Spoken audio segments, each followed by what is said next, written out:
turn the Oval Office into a hole. Hole people. The word hole. The Whole countries. I'm a proud holer. This story is full of holes.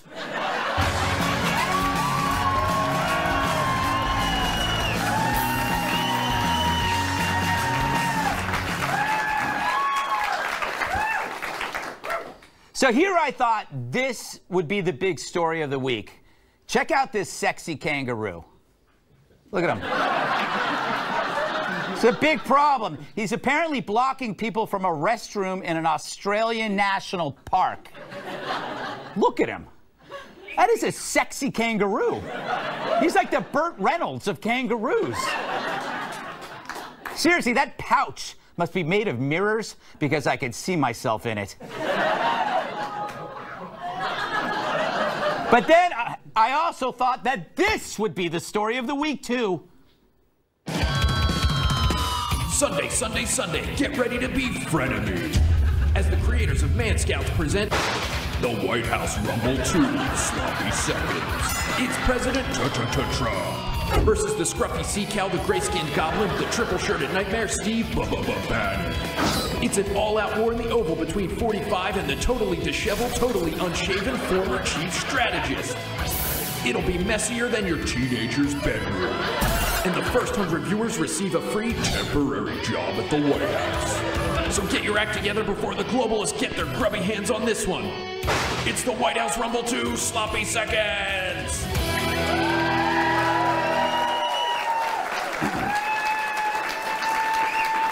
But you know, all of that, it seems like years ago. Trump has this uncanny ability to warp time. Whatever we were talking about on Thursday, it seems like it happened in the 90s. And not the 1990s. The 90s, you know? The new top story is making everyone holier than thou. For him to claim that all the countries of Africa are holes is woefully ignorant.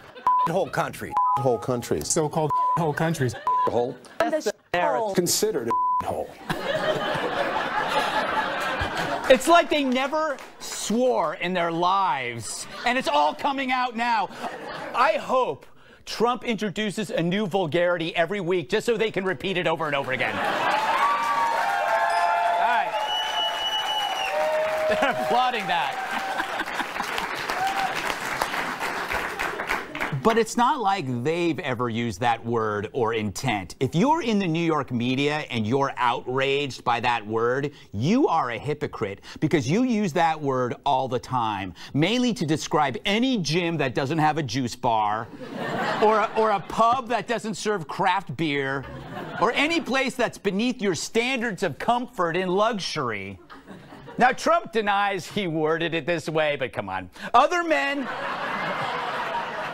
Other men in the room say otherwise, which leads me to conclude, what a bunch of tattletales. Anyway, I wish he would clean up his act, but come on, the media is treating this word, which is not a deed, like it's Armageddon. A white honky from Norway can come here, but a black dude from Haiti can't. What does that tell you in an America that in one generation called you a We're no different than we were a generation ago, and we're learning the same lessons that we learned when we called a Chinese man a when we called a man from Guatemala a and we called a black man a Did he just say all of that? That's wrong. I think we need something to calm me down.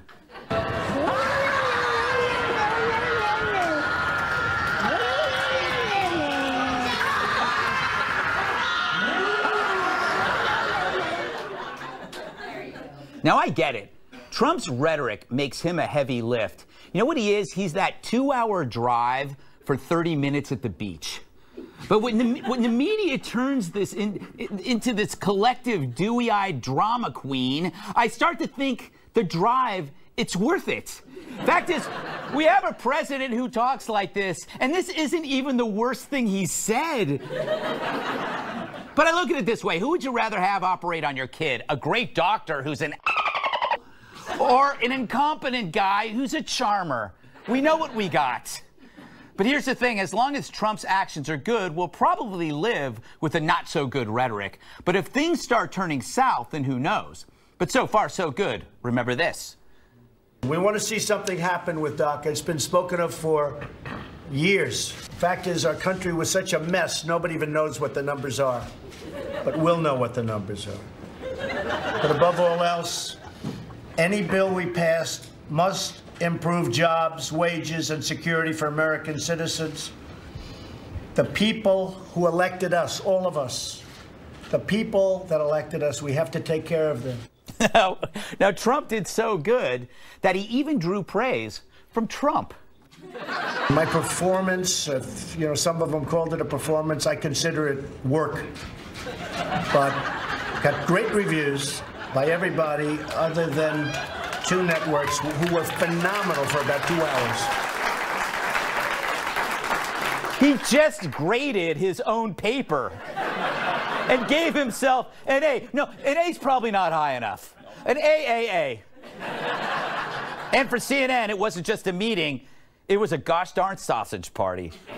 TV sensation of sausage making. That was great. It is great for people to be able to see the, as Chris calls it, the sausage making spectacle. Before we dig into the dazzling spectacle that we saw yesterday of sausage making. That was like 3 days ago. They were so happy back then. Sausage! But not everyone was on board. Check out this pair of nuts. This was nothing more than a dog and pony show where he was using Democrats and Republicans to try and show that he was fit, when in truth he actually showed that he had very little command of the issue. I had some friends that went to Paris over the holiday, and they said they were viscerally... Paris, Texas, right? Paris, France. Oh, Paris, France. And they said they were just viscerally embarrassed to be Americans. They said it was the first time that it was sort of chilling. Grandpa kept kind of wandering back and forth, and he had to be reminded time and time again by Republicans what he believed. I keep trying to figure out how she's able to move that dummy's lips. It's gotta be.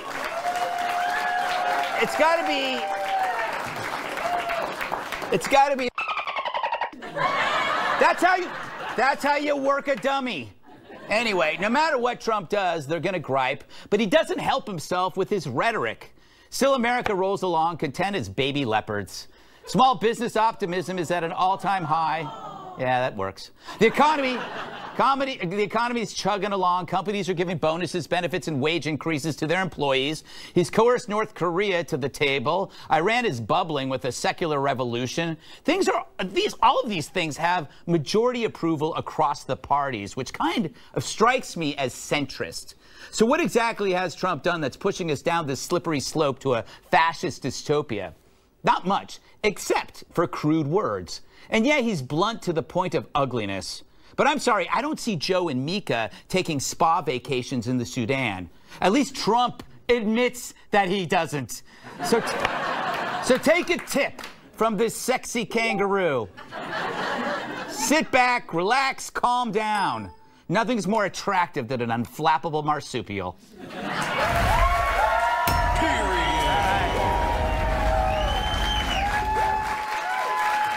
Let's welcome tonight's guest. He's so tough he shaves with barbed wire. Fox and Friends weekend co-host Pete Hegseth.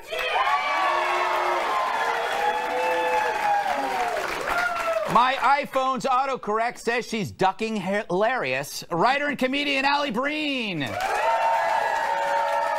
She's our damsel from Detroit, National Review reporter Kat Tiff. A satellite dish is his dinner plate. Former bodyguard and my massive sidekick, Tyrus.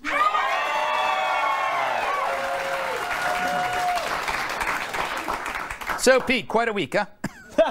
Just a little bit. Yeah, what's your take on all this, you know? No, my take is your final take, which is everyone needs to calm down. Calm down. No, this president ran on something. He's negotiating it. He used, I don't know, what you call it, salty language. Yes. Listen, I know what I said when I was walking on patrol in Iraq about the neighborhoods I was walking in. It wasn't, wow, this is a wonderful place. It was, wow, this is a, you know. Yes. The reality is you can differentiate the people coming from these places from places that are not doing as well as America, you might say. We did have a candidate in the general election that called those who voted for the president deplorable. Is that acceptable? So you're deplorable, you're deplorable, you're deplorable. No, I mean the left loves to point at Americans who they don't like and say they're unacceptable. But when the president points out that a Visa lottery system is grabbing from countries that may not be as good as we would want them to be, many of which have radical inclinations, he's somehow a racist. It's ridiculous. And I think those that support the policies this president is pursuing should not bend to what the left is trying to do to him right now. You know, the thing is, though, he's going to have to be able to make those two things distinct, that he was talking about a country and not people. And he's got to say that by saying, when he moves to merit-based immigration, that it will include people from what we would call the whole countries. That's the only way. Because if he says, if you're from a whole country and you can't come here, then that's racist. So he has to make sure that he says that, look, these whole countries, there are good people from there. I don't want to use the Visa lottery system. I want to use a merit-based immigration system so the good people can get in here. But he's got to say that. I hope he says it soon. Allie, first time on the show. Yes.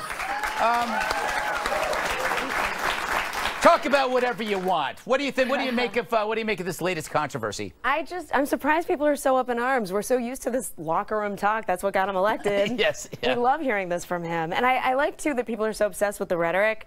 Like Hillary Clinton tweeted, you know, how abominable it was that he said this, and it was so horrible that he was treating these people this way. The Clinton Foundation stole billions of dollars from Haiti years ago. I mean, look at actions as opposed to words. I think we need to do more of that. That's the thing, is that it's conflating. It's now words are actions. Yeah. And I can see, you can argue that if something is inflammatory enough, it can be an action. But I don't know if that's what this is. Kat, this country still rolls on. I mean, that's the thing. It goes back to the belief that if Trump can handle the big things, we forgive this kind of obnoxious, coarse rhetoric. What do you think? Well, now thanks to Trump, we can say Merry Christmas again. Yes. And we can also say, say hole, apparently. Yeah. You could say Merry hole. You can say whatever you want. Yes. By the way, that is a bar downtown. Mary's quite a bartender. Recently, Mary. Yeah. Anyway. So what I didn't like the comments. I didn't like them. I know that makes me a conservative. But I just pictured a little kid being like, hey, Mom, can Jimmy come to play? And she says, no. And he says, why? And he says, well, because the country of origin he's from is a hole, so he can't come over. Yeah. It's not a good thing to we say. Run the country. I understand the difference. I completely understand the difference. But basing things based on country of origin and calling it that, I think could have done a better job. I think he's going to have to. I think he's going to have to separate people from country, because that's. I would love to hear him say that. Yeah, me too. Me too. I hope he does. All right, Tyrus, do you have any theories about this? First, I have two questions. Two questions for you, Tyrus. By the way, Tyrus is his own country of origin. And it's not. And it's not. It's not. Properties, beautiful. It's not all. No, two things. I want to ask you, where's Bannon going to go next? Because we were going to talk about Bannon, and also your analysis of Trump. Well, wow, that's a deep question. Yes. Where is Bannon? Yeah. Like, we need to take Waldo out. Yeah.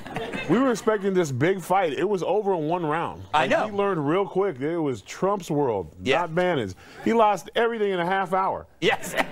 He lost the show. He lost the radio show. They took his dog, his house. He had to turn his keys in. He's literally somewhere in a van down by the river. Yes. And he's not handsome like Chris Farley was, so he is scaring the. He's a. Yes. That's where he's at. And my theory with Trump in his tweets. He's drinking. You think so? From a guy who's had a drink. Yeah. And, I mean, that's the only thing I can think of. The economy is great. Like, we're doing so many great things, and we're talking about this. Or he's in this long meeting, and he's like, and I, as someone from African descent, The alert that briefly shattered the peace and tranquility of the Aloha State this morning. He was talking about the country. So I guess if he said third world country, it would have been better. But third world country, if you look it up in the Urban Dictionary, is yeah. So I'm at this point, I'm going to stop sipping the Diet Cokes at 3 in the morning, whatever it is. But remember, he said this. Yeah. He said it in a room, and but I think he's just, this is who he is, and it's just like. Well, and he also, his mistake was believing that what he could said in a private meeting would be kept there. Dick Durbin, rather than actually confront him in the meeting and have any courage at all, ran to his friends in the media afterwards and said, "Let me tell you what he said," like a tattletale, like you said. Yeah.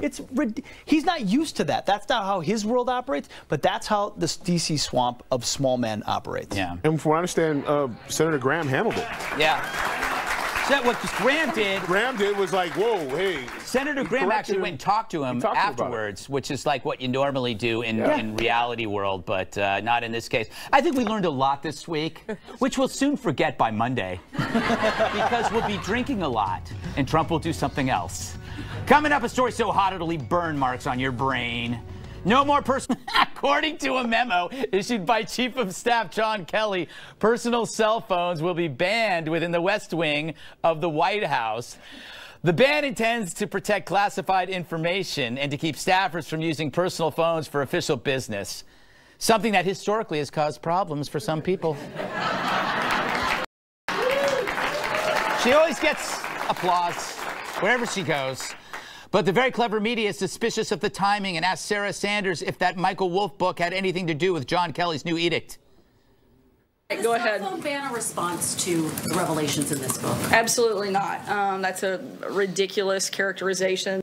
Do they really think anyone leaking out info is stupid enough to call from the West Wing, as opposed to, like, I don't know, their house or Starbucks? The bathroom? Anyway, don't worry, media. The leaking probably won't stop, but hopefully the nation's classified information will be more secure, or as secure as this. You want to come in? Oh my gosh, he is nibbling.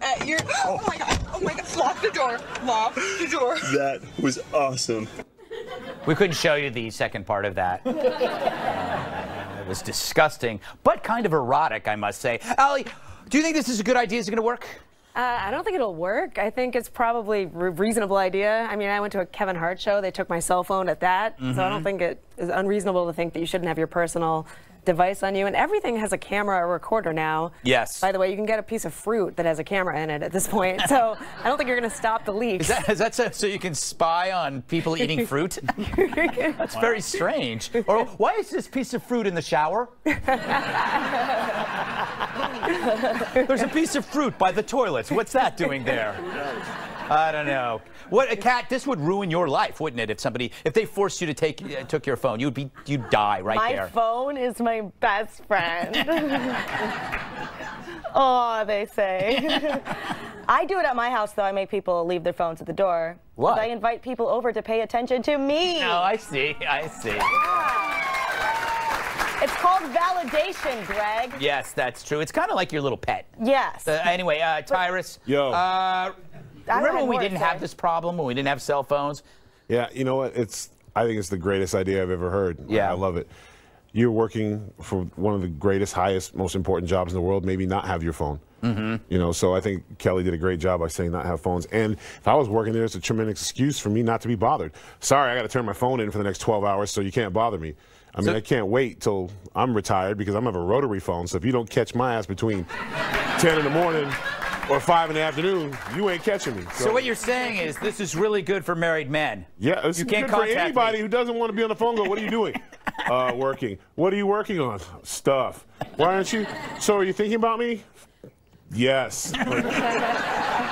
You didn't respond fast enough. Sorry. Yeah. Sorry about that. Yeah. Yes. But that's the only thing it's good for. Like, Deep Throat didn't have an iPhone, and that still got through. That's true. Yeah. He did that in a parking garage. It's true. A lot of happens in a parking garage. I knew you couldn't resist that. I'm sorry. Yeah, you got Hey, look, after Trump, you could say anything.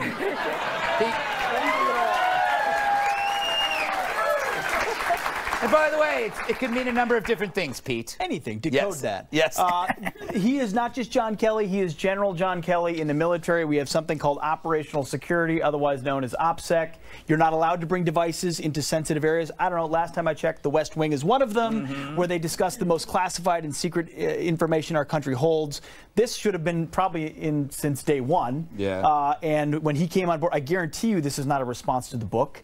A procedure like this, which is starting in a couple of days, would have been implemented over a series of months to make sure they have all the protocols in place. He's in charge. He's laying the gauntlet down. Good for him. I'd sneak my phone in. Yeah. Yeah, you try. Yeah. No devices in sensitive areas. You're on a roll. You're on a roll. I wish I knew that before I ended up in the ER. Took me an hour to explain. He's not getting out of this mindset at all. I'm sorry. This is where we are. Yeah. Right here. Let's keep going. I think that we're underestimating the effect that smartphones are having on all of our lives. I mean, there will be skills and talents that we will cease to have.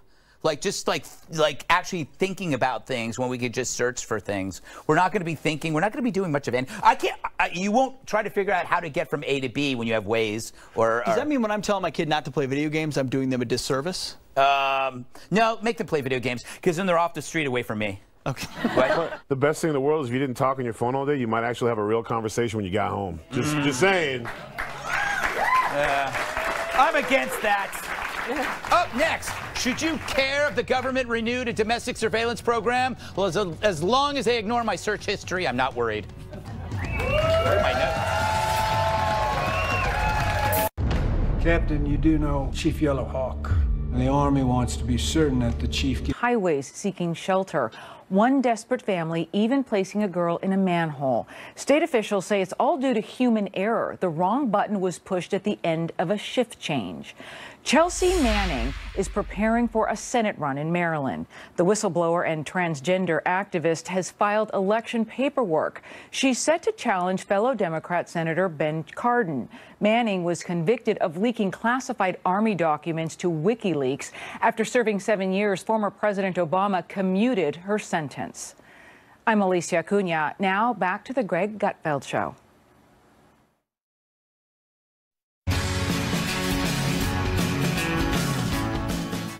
I'm not going to lie. I love to spy. I'd spy on you if I could. And maybe I am right now. Close your robe, Bob in Waco. Open yours, Steve in Omaha. So I'm thrilled that last week the House renewed the controversial FISA program that allows the government to collect foreign intel on potential terror threats. However, a warrant and probable cause are required for collections on Americans, which so many people seem to forget mentioning in the media, or shall I say mainstream media. The legislation now goes to the Senate. I hope the government never comes looking for this video of me.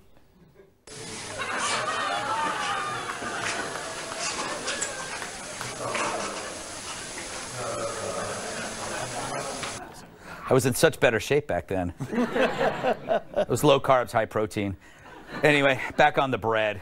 Kat, in the green room, you said, and I quote, and I recorded it, "Thank God we have these new FISA rules to allow me to rail against them and be secure in my safety, bolstered freedom." That's exactly what you said. That is not what I said. In the green room, I sat in the corner and didn't talk at all. Actually, that's what I did. Classic Kat. Yeah, classic. I'm very personable. No, it's not. There's really no protections for Americans in this. There really isn't. And really? If you end up talking to I understand that if you're a foreign contact, you don't have constitutional rights. But if you're someone who's talking to one of those people and you're wrapped up in it, they don't have to get a warrant to get your information, and then you can get in trouble for something completely different. And also, the Constitution says this isn't allowed. Oh, okay, Judge Napolitano. It's not in the Constitution. It's not in the Constitution. And if you start ignoring certain parts of the Constitution, then the whole thing becomes obsolete, because you can just say, oh, well, they did it over here, did it over here. Yeah, Constitution, but it's not convenient. Either the Constitution means everything or it means nothing. And to me, it's everything, Greg. Oh, very good. I say, don't applaud her. It's my show. It's my show. It's not all or nothing. You can pick a party. Constitution, let's face it, overrated. You know, I mean, there's a lot of stuff in there that you could probably. Anyway, Pete, refute everything she said. I'm with you. I want to spy on everyone and anyone who is not an American with every means possible. I think we should bring assassination back. Listen, I'm fine. If it's I'm serious. Can you clarify who you would assassinate? No, I won't. Because I want to keep people on their toes. All right. I would never give away my playbook. Yes. I think America should do whatever it needs to do to maintain its position in the world. But I'm with Kat on the Constitution thing. I think if you are an American citizen, you should have the rights afforded to you. And I didn't used to have that view, but you see what the abuses that have been used by people in power. And when your party's not in power and they don't care about the Constitution, they will weaponize the intelligence services against you, which is exactly what Barack Obama and Hillary Clinton did against Donald Trump. I want a Constitution that protects us from that as well. Sorry. You couldn't be more wrong. And I have facts here to dispute that, but we don't have time to go through them. Tyrus! There was some good-ass facts. Yeah. You saw, I showed you the facts in the green room. Blown back. It was amazing. Look, you can't connect the dots, Tyrus, without the dots. You gotta have the dots. You gotta have the dots. Yeah, I mean... Don't be dotist. I don't want to besmirch Kat's eloquent speech, but my thing is, if I'm not doing dirt, I don't care personally. But I also understand... I think there needs to be some kind of thing in there where if they are looking at a foreign element and it so happens that they are talking to an American, at that point, maybe that's when the warrant comes in. I think that's fine. And whatever is conversations are happening before the warrant is inadmissible except against the foreign thing. If there's an imminent threat. If there's an imminent threat. I think that there can be a gray area there. I think that if you want to search, play the band Warrant. Yeah. Is that a band? Yes. How can you not remember Warrant? Wait a minute. Wait, you hate Maroon 5, but you like Warrant? I didn't say I like Warrant. I was just searching for a desperate joke. We have age groups of all over here, and they're like, who Warrant? They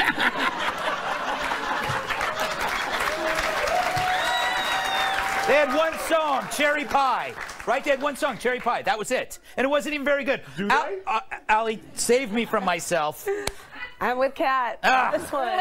Because I think it also is a great argument. I mean, and I'm with Pete too. It's like spy on all the foreign operatives, do all that. Once you're in America, you're protected by the Constitution. But what if Americans are terrorists? But it's a great way to really protect the borders that way. If we're saying once you're in America, you're safe, we really have to protect the borders to say, hey, we're going to spy on you here really closely to make sure you don't get in if you're doing anything wrong. I see what you're doing. So use it for that. You're marrying that issue to this issue. I could go with that, but I want both.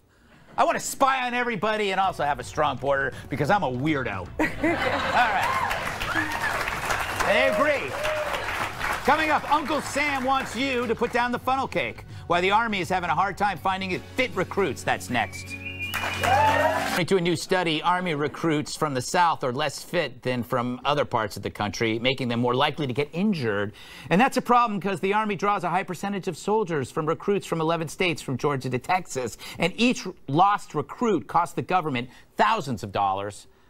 Meanwhile, in other military-related news, the 9/11 plotters, including alleged mastermind and lover of giant neck T-shirts, Khalid Sheikh Mohammed, are accusing Gitmo prison guards of sexual harassment for conducting groin searches instead of using body scanners.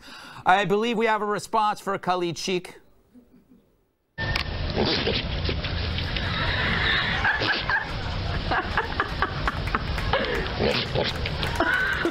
Apparently, we were able to locate one of his exes. Hey, so, Tyrus, I'm sorry. What, fat recruits. Is that where you? Real quick to your boy in Gitmo. Bro, that's the closest thing to love you're going to get. So, you might want to ask for them searches more often. Yeah. Excuse me, I might be hiding something, sir. But I actually have issue with the fat recruit thing. Right. Because I remember when I was in high school, the Army guys would come down and recruit. They would have you go to class. You would train before you got there, and the guys that stuck it out, they got a chance to go. The guys who didn't had to keep doing those things till they you got to lose 30 pounds. You got to lose this or whatever. And the guys who wanted it, they did it. Yeah. So if you got guys that are out of shape, get them in the shape. The thing about being out of shape is you can get into shape. Right. So unless you're me, get them in shape. You know what I'm saying? Like, it's basic training. It sucks. You might get hurt. Understand that. But That's part of it. You're not going to get, you're getting young men who need guidance, who need to learn things. So don't condemn them for having being out of shape. Give them the tools to get in shape because they want to defend our country. So give them the opportunities to do so. That's a good point. Oh, you know who I blame? I blame the government for these people being overweight because we fed this lie called the nutrition pyramid, which told them they had to eat like 10 slices of bread and this much protein, but this much carbohydrates. No wonder everybody's shaped like a pyramid. I don't know. Have you been to the South? Their food is amazing. I know. They have like fried Twinkies on burgers. Yes. That's on the lighter fare of the menu. Yes, that's true. That's true. But I mean, it must just mean part of the South because like from what I've seen, the SEC is dominating college football right now. Those guys are in some amazing shape. Yeah, that is true. That is true. And I've never been to one of their locker rooms, I'll have you know. Kat, thoughts? I don't like talking like this because then that's how the government imposes laws on nutrition and says that I can't drink my body weight in Slurpee and says that I can't eat a soft pretzel in the bathtub at nighttime. You know, that kind of stuff, which is fun stuff to do. The Constitution doesn't say that we need to be protected from high fructose corn syrup. So they can just leave us alone. Pete? You're an Army veteran, right? Or are you Air Force? Army. Army. Do not offend me. I'm sorry. I knew that it would. All right. I have a theory, and I want to present it to you. Okay. I think technology is going to make physical requirements way more lax and less important because we're evolving, and so is our way of killing. You don't have to look like Pete Hegseth if you're in a secluded military installation in Montana pushing buttons and directing drones and killer robots who have 1,000 times the strength as a human being. You don't have to be an MMA expert anymore if your robots are just massive killing machines. This is why, Pete, we have to get there first with drones, AI, and robots, because then we win the universe. Thank you. That's my theory. I do not entirely disagree. Okay. Except, I mean, you should know this better than anyone else. Until the robots take over themselves. Yes, that's going to happen when they become self-aware. If you can't physically take on a robot, you're in serious trouble. Yeah. Well, that's why you have. The drone turns on you. That's why you have really long extension cords. Just to pull it? Just to pull it out on the robot, and then they're just like, woo! Because as long as you can pull out the extension cord, we're in charge. I think. Water. Yeah, throw a cup of water on them. And the smoke comes out, their arms start going like this. By the way, they're going to show this tape of me doing this to the robots in 1,000 years, and I'm going to be called a racist. They're going to say, back in 2018, Greg Gutfeld was mocking us. And then they'll dig me up, reanimate me just to torture me. That may all be true. I would say, clearly Michelle Obama did not do her job with school lunches. Otherwise, it'd all be solved. Yeah. And that's usually how they want to solve it. On the Gitmo Guard, having served down there for a year guarding. Yeah, you were I was a guard down there for a year. I forgot. No detainees ever had anything up there, you know, ever in their life. So we should never search there at all. All right. I mean, the fact that we even care one iota about what this guy thinks is absurd. And you know how well they're treated down there? Probably better than you are in your local medical facility. We bend over backwards to treat these guys well. So do they. It's a resort. Anyway. They made bread for a living, and sadly, no one was giving. A Panera, a restaurant in suburban St. Louis, is closing its doors after a 7-year-long experiment where customers could pay what they please. It opened in 2010, hoping that people who could afford a suggested price would pay for it or more. The concept spread to other stores, Chicago, Michigan, Portland, and Boston, all cities. But Boston's the only one still open. Like they'd go there. Company chairman Ron Shaich says people paid about 85% of the suggested price, but added, quote, "We loved it, it worked well, it proved that the idea would work." Yeah, until it didn't. Just like communism. Thanks for nothing, Ron. Anyway, they're replacing the Panera restaurant with a shop featuring this fella. Flamingo!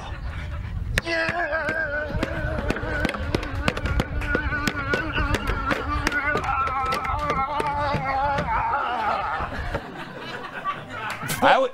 I would pay anything for that. Anything. All right, I don't know, Tyrus. that was a success. They said it was a success even though they had to close everything. What is this? What's the lesson? I think the lesson here is that the CEO or the guy from Panera Bread is greedy. Because here's the thing about these restaurants. They usually charge 3 or 4 times what the food is actually worth. So they overcharge us anyway. So when they did the pay-as-you-go, obviously 7 years is a long time for any business to stay open. And St. Louis isn't exactly an economic wonderful place right now. So, I mean... They had the arch. Yeah, they had the arch. They had Nelly. You don't got to pay to see that. They had Nelly. Nelly's like Warrant. Yeah. And I find it whenever a company tells me something's not working that was working, I'm usually kind of going, yeah, whatever, man. You guys just want the regular money. Here's my problem with Panera, Kat. It's like Switzerland of restaurants. It's a public place where you go to have like interviews or break up with someone, or to have coffee with someone as a favor that like from your past. Hey, you want to meet for coffee because they need something from you? From you? Is that a word? From you? From you? It's totally out of sync with society. They have bread bowls. We are now in a low-carb, high-protein, high-fat world. To be feeding carbohydrates into an American public is killing them. Kat? Sometimes I go there by myself. Really? I got in huge trouble one time because I was using all the bandwidth to watch Dateline in the corner by myself and eat my bread bowl. So, but I figured You're the crazy Dateline lady. 100%. So I figured out though what really happened. What? These losses weren't coming from people who like really couldn't pay for it. It was punk high school kids who had just gotten their driver's license and they're punks. And when they hear pay what you want, they hear free broccoli cheddar soup. Yes. Where are we going? We're going to Panera. I figured it out. I can't do broccoli cheddar, or at least part of me can't do it. We're never getting out of it. That was terrible. Allie? How ironic. They make bread, but couldn't make bread. Well, they made some bread because I'm impressed they got 85%. Yeah, that's true. That's surprising. I mean, if you looked around, people suck. I would think people had nothing. Yes. I think they would just walk in and be like, free food. So I'm amazed it lasted that long. Yeah. Who has that kind of faith in humanity? No, not me. Not me. Not me. I do, because most everyday people are decent. Well, that turns out to be the case. They have pride and stuff. So. You got to introduce me to some of these people. Yes. Unless they're from countries. Pete. I'm joking. Pete, thoughts? Well, if there's a 3 to 4 times price up on food, right? Yeah. Then they're always making hand over fist in Exactly. restaurants. Except if they're only making 85%, it means they were only making a small profit. Exactly. Which means profits actually matter to companies. Yes. Which in socialism, profits don't matter at all. Well said. So I don't know what their experiment was to begin with. I don't know, but we got I'm just going to throw this unicorn ball at the camera. There you go. They also picked a wealthy neighborhood over a poor one. Because why? They wanted to make more money. Yes. So they were pretending to be good, but in fact, they were playing off the guilt of elite liberals, let's face it. Who came in and paid double just to make sure they could prove that the experiment worked, and it still didn't work. Yeah, I don't know. Again, I don't understand the concept of Panera. Why are we still eating bread bowls? I love bread bowls. No, it's like... Because they're good. No. You do realize that the nutritional pyramid was a lie. Everything about it's a lie. I don't care about nutrition. I'm not trying to live long. You will when you are my age. If that is true. Excellent point. You know, awkward. But it's true. No, you're right. You're 100% I'm right. 100% right. That pyramid said drink milk every day. Yes, and I worked. Adult human beings don't need milk. I worked 10 years for health magazines that lied to that told people that you had a high carb diet. But that's back when we were working hard. We were doing jobs with our hands. We needed the carbohydrates. This is the 90s. Final thoughts next. If you leave now, Judge Janine will write a scathing opening statement about you.